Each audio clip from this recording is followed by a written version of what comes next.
नमस्कार, स्वागत है आप सभी का एबी स्टार न्यूज़ में और मैं हूं आपके साथ जुबैर चौधरी। वक्त तो चला है हमारी देवभूमि का, जहां सबसे पहले बात करेंगे हरिद्वार में कांवड़ मेले की। आपको बता दें कि कांवड़ मेला अब अपने अंतिम दौर पर है, जहां हरिद्वार में डाक कांवड़ियों का आने का सिलसिला शुरू हो चुका है। सावन मास में चल रहा कांवड़ मेला अब अपने अंतिम पड़ाव की ओर बढ़ रहा है और अपने अगले पड़ाव की ओर बढ़ रहा है, जिसके चलते हरिद्वार में गंगा जल भरकर अपने स्थानों को जाने वाले शिव भक्त कांवड़ियों की संख्या भी अब हरिद्वार में बढ़ने लगी है। इसी के चलते उत्तर प्रदेश के मुजफ्फरनगर में जिला प्रशासन की तरफ से सुरक्षा के पुख्ता इंतजाम भी किए गए हैं, जिसमें कि इस कांवड़ मेले को लेकर शांतिपूर्वक तरीके से संपन्न कराया जा सके। इस क्रम में जगह जगह पर संवेदनशील इलाकों में ड्रोन कैमरे की मदद से कांवड़ मेले पर पुलिस ने नज़र बना रखी है, तो वहीं जिले के तकरीबन 700 सीसीटीवी कैमरों में लगाए गए हैं। बड़ी तादाद में पुलिस फोर्स को कांवड़ मार्गों पर तैनात किया गया है और समय समय पर आलाधिकारी भी पुलिस फोर्स के साथ लगातार सड़क पर उतरकर फ्लैग मार्च करते नजर आ रहे हैं। बता दें कि हरिद्वार के बाद मुजफ्फरनगर कांवड़ यात्रा के लिए मुख्य स्थान माना जा रहा है, क्योंकि यहाँ से दिल्ली, हरियाणा, राजस्थान और उत्तर प्रदेश के विभिन्न जिलों के लिए शिव भक्त गुजरते हैं, जिसके चलते यहाँ प्रशासन भी पूरी तरह से अलर्ट मोड पर है। सभी आलाधिकारी इस कांवड़ मेले को सकुशल संपन्न कराने के लिए सड़क पर दिखाई दे रहे हैं, तो वहीं डाक कांवड़ियों को की भी भारी संख्या देखी जा रही है और चारों ओर बम बोले के जयकारों के साथ शिव भक्त कांवड़ियों का आना शुरू हो चुका है। कल शाम तक 65 लाख से ज़्यादा कांवड़ियों ने हरिद्वार में गंगा जल को भरकर अपने स्थानों के लिए रवाना हुए। इस तरीके के आंकड़े भी हरिद्वार से सामने आए।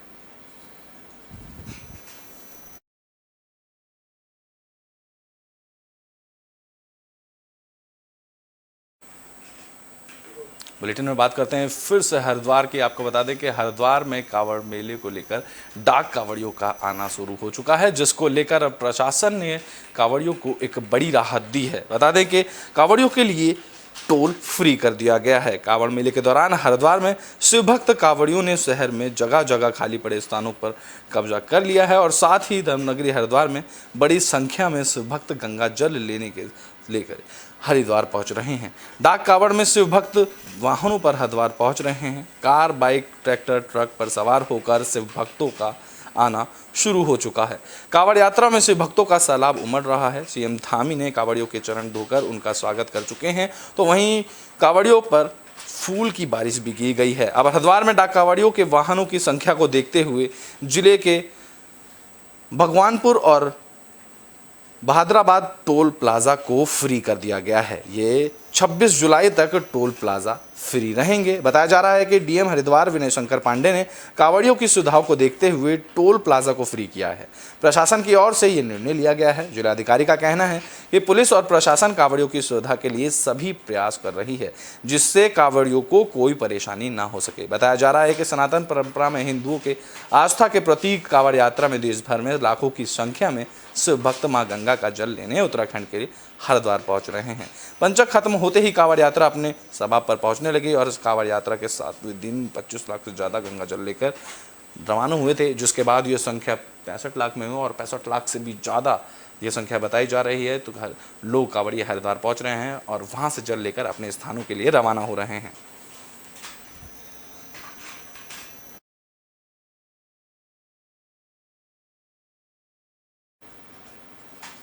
बुलेटिन में बात अब उत्तरकाशी की कर लेते हैं, जहां गंगोत्री धाम पर भी कांवड़ियों का सैलाब देखने को मिला। आपको बता दें कि लोग अपनी जगह से निकलकर गंगोत्री धाम से पानी लेकर, गंगा जल लेकर अपने स्थानों को पहुंच रहे हैं। गंगोत्री धाम में शिव भक्त मां गंगा के भक्तों की भारी मात्रा में हुजूम देखने को मिल रहा है। गंगोत्री धाम पहुंच रहे कांवड़ियां गंगा जल लेकर अपने स्थानों को जाते हुए दिखाई दे रहे हैं। भगवान शंकर को जल चढ़ाने का समय अब नज़दीक आ चुका है, जिस कारण कांवड़ियों को जल्द से जल्द गंगा जल लेकर अपने स्थान पर पहुंचना है। 26 जुलाई को पूरे भारत में कांवड़ी अपने आराध्य भगवान शिव को जल चढ़ाएंगे। मान्यता कि इस दिन भगवान शिव को जल चढ़ाने से भक्तों पर भगवान शिव की खास कृपा बनी रहती है। भगवान शिव अपने भक्तों को अपना आशीर्वाद देते हैं और गंगा पुरोहित राजेश सेमवाल का कहना है कि कई प्रांतों में शिव भक्त गंगोत्री धाम पहुंच रहे हैं और मां गंगा के दर्शन कर गंगा जल को लेने के लिए पहुंच रहे हैं। साथ ही उन्होंने कहा है कि मां गंगा और भगवान शिव की कृपा इन भक्तों पर सदा बनी रहेगी। जय गंगा मैया। इस समय सावन की कावड़ का बोलबाला चल रहा है। काफ़ी लोग यहाँ पर कांवड़ लेने पधार रहे हैं। सुबह के दौर में बहुत कम लोग कांवड़ लेने गंगोत्री धाम में पधारे थे, लेकिन कल से काफ़ी संख्या में भोले यहाँ पर आए हुए हैं और अपने गंतव्य के लिए कांवड़ इत्यादि भर रहे हैं। गंगा जल यहाँ से भर करके ले जा रहे हैं, डाक कांवड़ के रूप में भर करके हुए मोटरसाइकिल और तमाम संसाधनों के माध्यम से लोग यहाँ से गंगा जल भर करके ले जा रहे हैं और कल से यहाँ पर काफ़ी चहल पहल देखने को मिली जाएगी। तो कांवड़ यात्रा अपने अंतिम चरण पर है, जिसके बाद एनएच हाईवे हो या पार्किंग, सब जगह से भक्तों का तांता लगा हुआ है। इसी कड़ी में हरिद्वार के डीएम विनय शंकर पांडे ने निरीक्षण करते हुए कांवड़ मेलियों की व्यवस्था का जायजा लिया। इस दौरान देश की सबसे लंबी कांवड़ यात्रा का अंतिम दौर चल रहा है। गंगा घाट हो या नेशनल हाईवे पर हर जगह से भक्तों का ही कब्जा दिखाई दे रहा है। कांवड़ मेले का निरीक्षण करने के लिए जिलाधिकारी विनय शंकर पांडे भी जाम में फंस गए। हरिद्वार जिलाधिकारी आधा दर्जन अधिकारियों के साथ बाइक पर निकले थे। कांवड़ियों की भीड़ में रास्ता मिलना ना देख बीच रास्ते में निरीक्षण छोड़कर अधिकारियों के साथ जिलाधिकारी को वापस लौटना पड़ा। आपको बता दें कि जिलाधिकारी विनय शंकर पांडे का कहना है कि डाक कांवड़ियों के आने से सभी रोड पैक हो गए हैं। उन्होंने बताया कि हिल बाईपास खुला हुआ है। हिल बाईपास रास्ते के खुले रहने की काफ़ी सहायता लोगों को मिल रही है और कल तक 2.25 करोड़ कांवड़िए आए थे और आज लगभग 75 लाख से लेकर 1 करोड़ के बीच कांवड़ियों के आने का अनुमान है। हम बाइक से कांवड़ मेले का निरीक्षण करने निकले। अगर वह आम वाहनों से जाते तो कांवड़ियों को दिक्कतें होती, लेकिन कांवड़ मेले का बाइक से निरीक्षण करने का फैसला किया। तो वहीं कांवड़ मेले का निरीक्षण करने निकले जिलाधिकारी विनय शंकर पांडे भी जाम में फंस गए और बीच रास्तों में ही निरीक्षण छोड़कर अपने आला अधिकारियों के साथ उनको वापस लौटना पड़ा।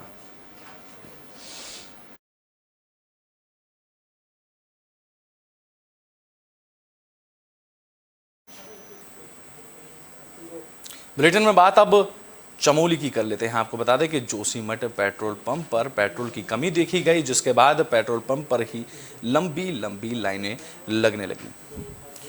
जोशीमठ पेट्रोल पंप पर पेट्रोल नहीं मिलने पर चारधाम यात्री सहित कांवड़ियों में गुस्सा बना हुआ है। लोग सुबह से ही पेट्रोल पंप पर पेट्रोल का इंतजार कर रहे हैं और पेट्रोल लेने के लिए लंबी लंबी लाइनें लगा रहे हैं। पेट्रोल पंप पर पेट्रोल समाप्त होने का बोर्ड भी लग चुका है। तेल की किल्लत, बद्रीनाथ धाम, हेमकुंड साहिब से जाने वाले श्रद्धालुओं के वाहनों में पेट्रोल खत्म हुआ, जिसके बाद बिना पेट्रोल वाहन को देखते हुए रोड पर जाम लगा। बद्रीनाथ हाईवे पर भी पेट्रोल के इंतजार में हजारों तीर्थयात्री फंसे रहे।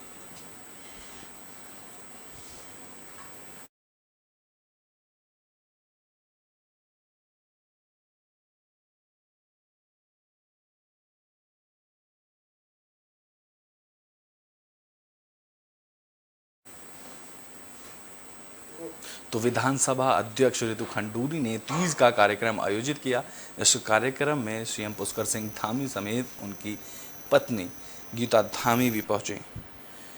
उत्तराखंड विधानसभा अध्यक्ष रितु भूषण खंडूरी ने अपने सरकारी आवास पर तीज कार्यक्रम आयोजित किया। कार्यक्रम में मुख्यमंत्री पुष्कर सिंह धामी की पत्नी गीता धामी समेत महिला मंत्री, महिला एएसआई अधिकारी, महिला आईपीएस अधिकारी और अधिकारियों की पत्नियां भी साथ रहीं। इस दौरान कलाकारों की तरफ से रंगारंग सांस्कृतिक कार्यक्रम प्रस्तुत किए गए। कार्यक्रम की उपस्थित महिलाओं ने रंग बिरंगे कपड़े पहनकर कार्यक्रम में हिस्सा लिया और सभी ने हाथों में मेहंदी लगवाई और सावन के मन भावन गीतों पर झूमकर हरियाली तीज का स्वागत किया। वही कार्यक्रम में मौजूद सभी महिलाओं को विधानसभा अध्यक्ष रितु खंडूरी भूषण ने उपहार भी दिए। गीता धामी समेत रितु खंडूरी भूषण, रेखा आर्या, अन्य सभी महिलाओं ने हरियाली तीज के गाने गाकर जमकर झूमते हुए एक दूसरे को हरियाली तीज की शुभकामनाएं दी। कार्यक्रम में शिरकत कर रही मुख्यमंत्री की पत्नी गीता धामी ने कहा कि हमारे सभी त्योहारों से समाज को सीख मिलती है और अपनी संस्कृति से और सर्वधर्म से इस प्रकार के आयोजनों का होना जरूरी है, जिससे आने वाली पीढ़ी को संस्कृति और संस्कारों की जानकारी मिल सके। हमारा जो है हमारे धर्म में, हमारी परंपरा में तीज त्योहारों का बहुत ही बड़ा महत्व है और बहुत ही मतलब इसमें जो है हम लोग खासकर इन त्योहारों में एक दूसरे से मिलना जुलना करते हैं और इन कार्यक्रमों को आयोजित करते हैं और बहुत ही ये खुशी मनाने का जो है हमारा क्योंकि बहुत ही कम समय मिलता है और इस तरह के त्यौहार होते रहने चाहिए और जो है मैं पूरे प्रदेशवासियों को बहुत बहुत शुभकामनाएं देती हूँ। ब्रिटेन में बात आप ऊधम सिंह नगर की कर लेते हैं, जहां कांग्रेस कार्यकर्ताओं की तरफ से और कांग्रेस की तरफ से भारत जोड़ो संकल्प यात्रा शुरू की जा रही है। ये यात्रा 9 अगस्त से लेकर 15 अगस्त तक की जाएगी। देश के स्वतंत्रता की 75वीं वर्षगांठ के उपलक्ष्य में कांग्रेस ने अपने निर्धारित कार्यक्रमों को सफल बनाने के लिए सख्ती झोंकनी शुरू कर दी है। पार्टी की नजरें बीजेपी के कार्यक्रमों और उसकी तैयारियों पर भी हैं। प्रदेश कांग्रेस के वरिष्ठ नेताओं ने बैठक कर 9 अगस्त क्रांति दिवस से प्रदेश के सभी जिलों में प्रस्तावित भारत जोड़ो तिरंगा यात्रा को लेकर कार्यक्रम योजना को अंतिम रूप दिया। बैठक में बीजेपी के हर घर तिरंगा कार्यक्रम को कांग्रेस ने अपनी विचारधारा की जीत बताया। उन्होंने कहा कि प्रदेश कांग्रेस मुख्यालय राजीव भवन में प्रदेश अध्यक्ष करण माहरा, नेता प्रतिपक्ष यशपाल आर्या, पूर्व नेता प्रतिपक्ष प्रीतम सिंह और पूर्व प्रदेश अध्यक्ष गणेश गोडियाल और पार्टी कार्यक्रम के मुख्य लोग भी कार्यकर्ता भी यहाँ मौजूद रहे। इस पार्टी में पूर्व मुख्यमंत्री हरीश रावत ने वर्चुअली तरीके से बैठक में शामिल हुए और इस दौरान 9 अगस्त से लेकर 15 अगस्त तक हर एक जिले में 75 किलोमीटर की भारत जोड़ो यात्रा निकालने का कार्यक्रम तय हुआ। यह कार्यक्रम के अंतर्गत पार्टी का नेता और कार्यकर्ता अपने जिले में 75 किलोमीटर की पदयात्रा करेगा। इसमें सफल बनाने को मंथन किया गया और यात्रा का समापन 15 अगस्त को स्वतंत्रता दिवस के अवसर पर जिला मुख्यालय और प्रदेश मुख्यालयों के पर किया जाएगा। हाईकमान को यात्रा में प्रतिभाग करने के लिए नेताओं को सूची देनी होगी। यह तय किया गया है कि हर जिले में तिरंगा यात्रा के लिए हर किसी को उपस्थिति और कांग्रेस जनों की बैठक होगी। इसमें यात्रा का रूट भी तय किया जाएगा, जहां 7 दिन तक यात्रा में प्रतिभाग करने वाले नेताओं की लिस्ट भी 27 जुलाई को प्रदेश मुख्यालय और 29 जुलाई तक पूरी जानकारी पार्टी हाईकमान को दे दी जाएगी। यात्रा में स्वतंत्रता संग्राम सेनानियों और उनके लोगों की भागीदारी भी सुनिश्चित की जाएगी। बैठकों में वक्ताओं ने बीजेपी के प्रदेश भर में तिरंगा झंडा लगाने के कार्यक्रम को कांग्रेस की विचारधारा की जीत बताया। उन्होंने आरोप लगाया कि बीजेपी और राष्ट्रीय स्वयंसेवक संघ ने कभी तिरंगे को स्वीकार नहीं किया। बीजेपी का तिरंगों को सम्मान देने का निर्णय क्या वह स्वागत करते हैं। बैठक में यह भी तय हुआ कि भारत जोड़ो तिरंगा यात्रा को सफल बनाने और 1 अगस्त को हल्द्वानी में कुमाऊं मंडल में जिला और महानगर अध्यक्षों, विधायकों और पूर्व विधायकों समेत तमाम वरिष्ठ पार्टी नेताओं की बैठक भी की जाएगी। शोषित समाज है, हर धर्म हर जाति के मजहब के बीचों में बस्तियों में गाँव में जाकर हम रात्रि विश्राम भी करेंगे, सहभोज भी करेंगे और संवाद भी स्थापित करेंगे।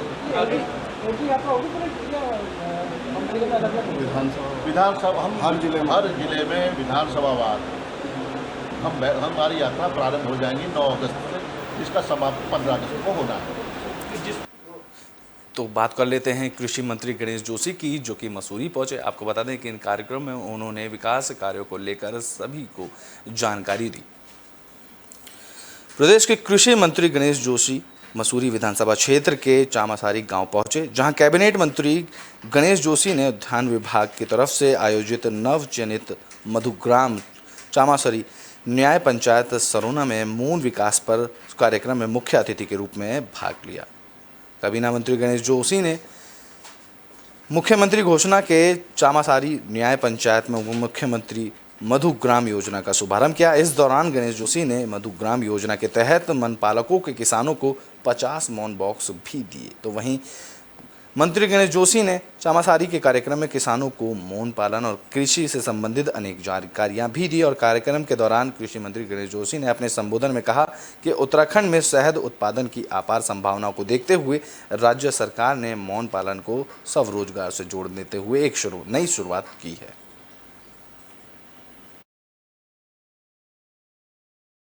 जनता पार्टी की चाहे दिल्ली की सरकार हो, चाहे उत्तराखंड की पुष्कर सिंह धामी की सरकार हो, लगातार किसानों के कल्याण के लिए काम कर रही है। हमारा संकल्प है कि किसानों की आय को हम दोगुना करें। इसलिए चाहे हॉर्टिकल्चर का क्षेत्र हो, चाहे एग्रीकल्चर का क्षेत्र हो, चाहे मौन पालन हो,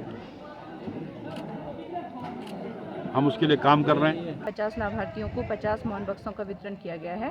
यहाँ पर लगभग 500 बक्से बांटने का हम लोगों का आगे का वो है प्राविधान है हमारा, और हम आगे इसमें कृषकों को ट्रेनिंग भी देंगे, प्रशिक्षण भी देंगे, और जो मधुमक्खी पालन है उसके माध्यम से कृषक अपनी आय को दोगुना कर सकता है, क्योंकि जिनके पास ज़मीन है वो भी इस योजना का लाभ ले सकते हैं और जिनके पास ज़मीन नहीं है ऐसे बेरोजगार युवा भी इस उद्यम से जुड़कर अपनी आय को बढ़ा सकते हैं। कार्यक्रम हमारा मोहन पालन का था और माननीय मुख्यमंत्री जी ने हमारे गांव में मधुपालन में घोषणा की थी। 2 गांव पूरे प्रदेश में करे थे, जिसमें एक हमारा गांव था, जिसमें सारा श्रेय माननीय मंत्री जी को जाता है और आज उसकी शुरुआत यहाँ से हुई है। अभी आज हमने 50 किसानों को डब्बे स्टार्टिंग में दिए हैं और साथ ही माननीय मंत्री जी का विशेष स्नेह इस पंचायत पर और मेरे ऊपर रहता है। आज हमने एक ऊपर की रोड है, जिस रोड से अभी आप लोग आए होंगे, उस रोड के चौड़ीकरण का प्रस्ताव माननीय मंत्री जी।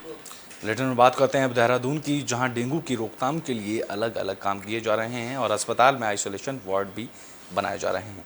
वहीं डेंगू के मरीजों को दवाइयां के लिए भी प्रबंध किया गया है। डेंगू की रोकथाम के लिए राजधानी देहरादून के दून मेडिकल कॉलेज में मरीजों के लिए आइसोलेशन वार्ड बनाया गया है। इसकी देखरेख के लिए नोडल अधिकारी की तैनाती भी कर दी गई है।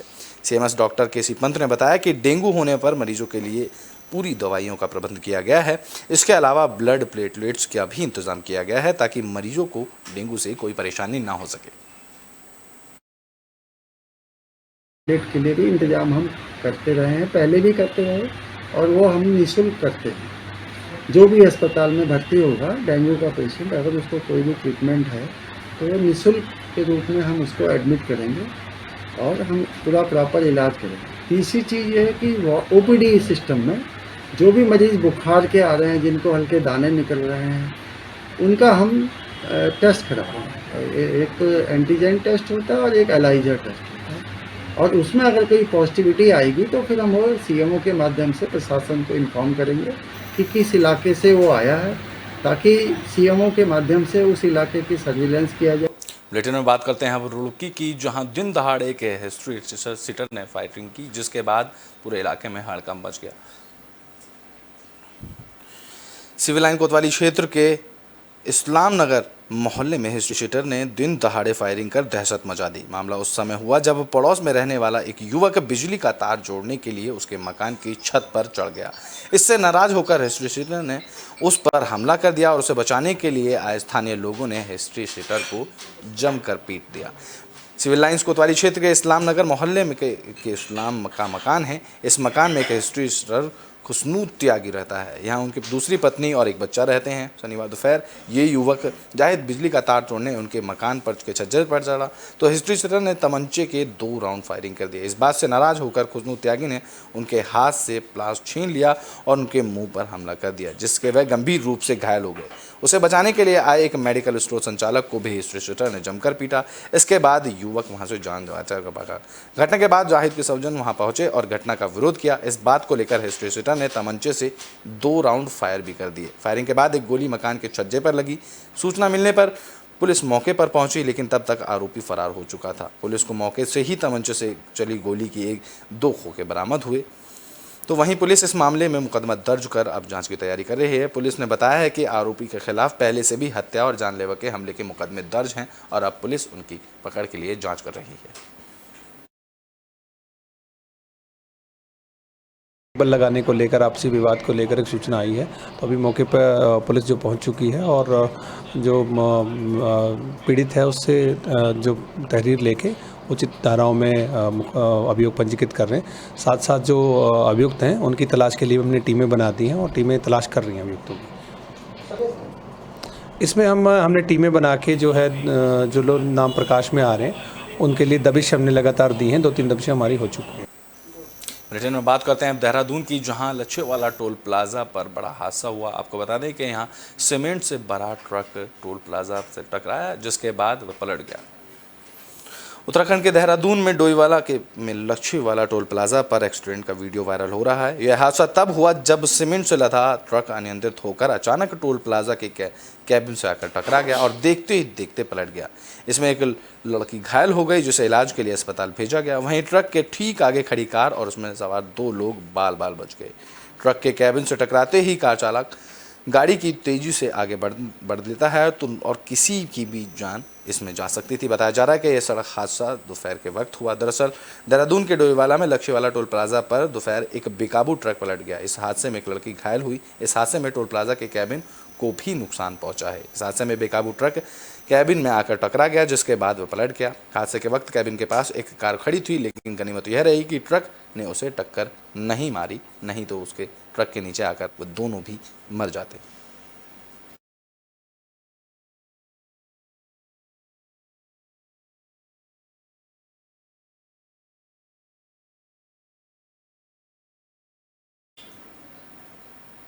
बुलेटिन में आखिरी में बात करते हैं उधम सिंह नगर की, जहां पुलिस को बड़ी कामयाबी हाथ लगी है। आपको बता दें कि पुलिस ने सुपारी किलर को गिरफ्तार कर लिया है। कुमाऊं एसटीएफ टीम ने शिक्षा के दबिश देकर पंजाब में टैक्सी ड्राइवर की हत्या के आरोपी शूटर को गिरफ्तार कर लिया है। उसके पास से हत्या में इस्तेमाल किया गया तमंचा भी बरामद कर लिया गया है और उसके साथ ही दूसरे साथी के साथ ही बिचौलियों की भी तलाश अब पुलिस कर रही है। पंजाब के जिले खेमकरन निवासी टैक्सी ड्राइवर शेरा की 5 जुलाई को अज्ञात बदमाशों ने गोली मारकर हत्या कर दी थी। हत्यारों ने पहले अमृतसर के लिए टैक्सी बुक करवाई, उसके बाद अमृतसर के रास्ते में टैक्सी को रुकवाकर 315 के बोतमच्चे से शेरा के सिर पर गोली मारकर उसकी हत्या कर दी। हत्या की साजिश से शेरा से रंजिश रखने वाले साजन नाम के व्यक्ति ने रची थी। उसने किच्छा में बरा निवासी अरुण के साथ ये साजिश रची थी। अरुण ने हत्या के लिए किच्छा निवासी रोहित को इस मामले में अपने साथ लिया और रोहित और आकाश 4 जुलाई को अमृतसर चले गए थे, जहां साजन ने उनकी मुलाकात हुई। उसके बाद उन्होंने खेमकरन जाकर रैकी की और रैकी के बाद 15 जुलाई को रोहित और आकाश ने शेरा के टैक्सी को अमृतसर के लिए बुक किया। रास्ते में कार रुकवाकर शेरा के सिर पर गोली मारकर उसकी हत्या कर दी और दोनों हत्या के बाद पैदल ही खेतों से होते हुए फरार हो गए। इसके बाद एसटीएफ प्रभारी एमपी सिंह की अगुवाई में गठित टीम रोहित के पीछे लग गई थी और इसके बाद उनकी गिरफ्तारी कर ली गई। उनके पास से हत्या में इस्तेमाल किया गया तमंचा भी बरामद कर गया। पंजाब पुलिस को सूचना दे दी गई थी कि एसटीएफ के अरुण और आकाश की तलाश में दबिश दी जा रही है और दोनों को पकड़ में नहीं आए, जिसके बाद उनकी को पकड़ लिया गया।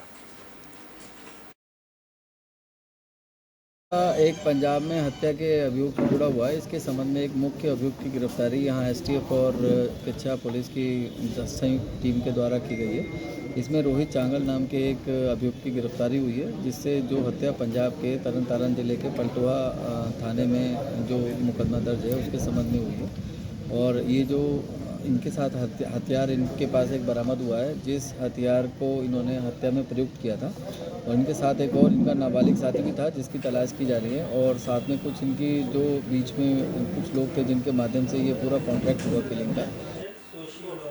बुलेटिन में बात कर लेते हैं अल्मोड़ा की, जहां एक नाली में तेंदुए का बच्चा मिला, जिससे पूरे इलाके में हड़कंप मच गया। तो वहीं उस बच्चे को बचाकर वन विभाग को दे दिया गया।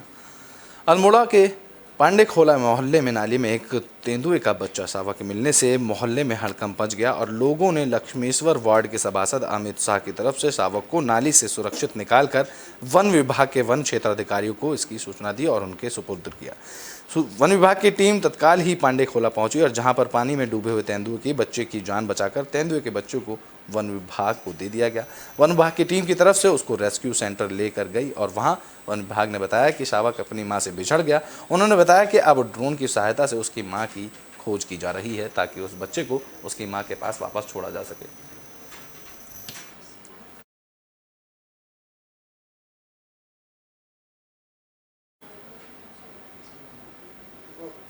हमारी देवभूमि में अभी के लिए बस इतना ही। देश और दुनिया की तमाम खबरों के लिए देखते रहें एबी स्टार न्यूज़।